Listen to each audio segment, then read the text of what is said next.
A little bit. Did you know right then and there, as a kid, that this is what you wanted to do? Absolutely, yeah. Like I didn't really know it was possible. I feel like I went to a Raw in 2013. I don't even know how old I was in 2013. I was like math. I was like 9. And I went to my first Raw and it was just so crazy because like you watch these people on TV and you just don't really think it's real. It's like you watch a movie and you're like, "Oh, these people like you just are so invested in the characters, you forget that they're real people." And you forget that it's actually possible to do something like that. So literally for as long as I can remember, I mean, I was just like, I want to be a wrestler. I don't know how it's gonna happen. I mean, every time we'd get like they do Martin Luther King Day at school and we get these little like things where it's like my dream is or like when I grow up I want to be or I have a dream, blah blah blah blah. I would always put to be WWE Women's Champion or at the time Divas Champion or to just be a WWE wrestler like I knew it was what I wanted because before that I wanted to be a cheerleader. But like that was like kindergarten. And then by first grade, I was saying WWE wrestler. And so, yeah, I really knew that that's what I wanted to do. And fortunately, I got to start training when I was 15 years old. So I was still kind of a kid when I started training. So it just kind of reiterated and refocused me to know that this is exactly what I want. Well, when you talk about training, it's a very different kind of physical work. Growing up, was sports ever something that you got to be involved in, like basketball or softball or volleyball? Was that ever something that you No, wanted to do? I did karate when I was younger. I did Okinawan karate for literally like 10 years, and it's like it led into me like doing wrestling, and we'd have wrestling the same days. So like once I got my black belt, I kind of stopped because of wrestling. But I did that, and I also did Brazilian jiu-jitsu, but it was never like honestly, I didn't feel like I retained it all now because I was so young when I started it. Like now, I'm not a submission wrestler, so. I definitely don't put out the energy that I used to do jujitsu, but it was so many years ago.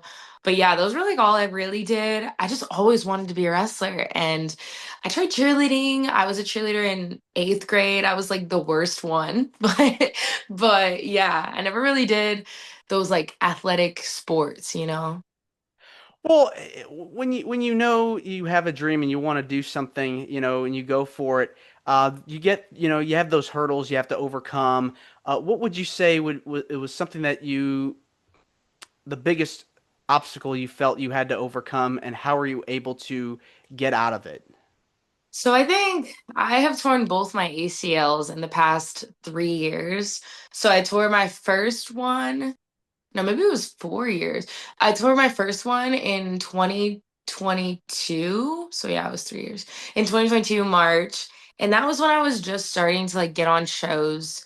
Like I only wrestled in Arizona, so I didn't really have like a lot going on. I didn't know how to get bookings. I didn't know how to travel. I didn't know how to, do conventions. I didn't know how to do anything. And I was still kind of under 18, I think. So I was like, all right, you know what? I'm just gonna.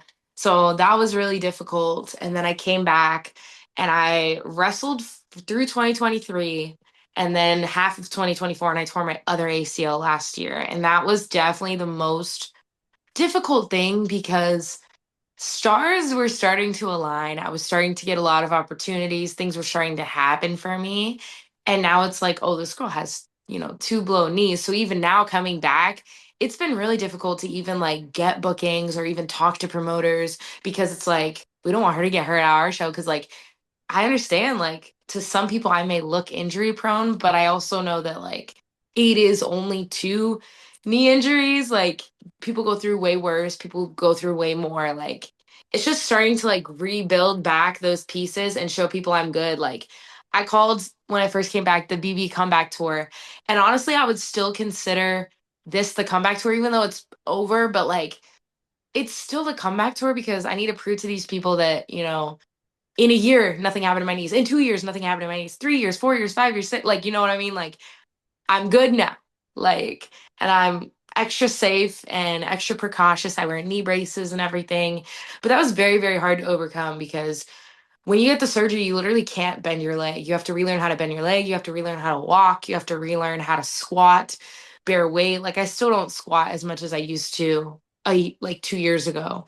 But like, it's just slowly building it back. Balance is very difficult.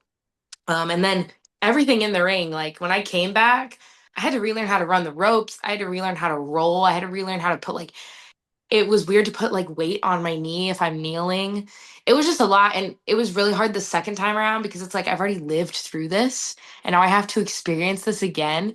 And the first couple weeks after surgery just sucks so bad. It burns, it hurts. Like we have one of those showers that's like a bathtub. So you have to like step up into the bathtub and it's like you can't even bend your leg to get it's just the worst. And you can't obviously use the crutches in the bathtub. So it just it's a lot, and I definitely fully understand anyone like who goes through any type of injury because it just really, really sucks. But I also know it's a part of the game and it's a part of being a wrestler. Like no wrestler doesn't ever get injured. Like it's very, very, very rare. So Yeah, I mean, when you're in a lot of pain, you experience a lot of soreness, but over time, your muscles and joints heal up, and you got to go back into training again. And when you're doing these drills and putting the work in, what are some things that your trainers are telling you that you've applied to today, and any pieces of advice that you recall when starting out?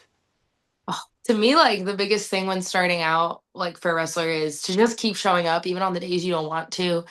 There was like one week where I realized like, you have these breakthroughs over time and first like when you first start experiencing things you're not thinking and people are telling you stuff and you're like, I don't know, like but then over time you realize like, oh, this is right. Like you have to show up. There's going to be, because when you start, it's like the funnest thing in the world. And then as time goes on, you're just like, I just wrestled 3 matches this weekend. I don't want to go to training, but I have to. I just, was on the road for 5 days. I gotta go home. I gotta go to the gym. Those are the most important days, the days you don't want to show up because anything you do is going to be better than if you just didn't go at all. And I try to have that mindset, especially like working out on the road because a lot of times I can't get into gyms because I have like a membership and those gyms are only in like Nevada, Arizona, Utah. So it's only a few places where I can just get in. So a lot of times it's like $30 to go to the gym for one time or $50 to go to the gym for one time.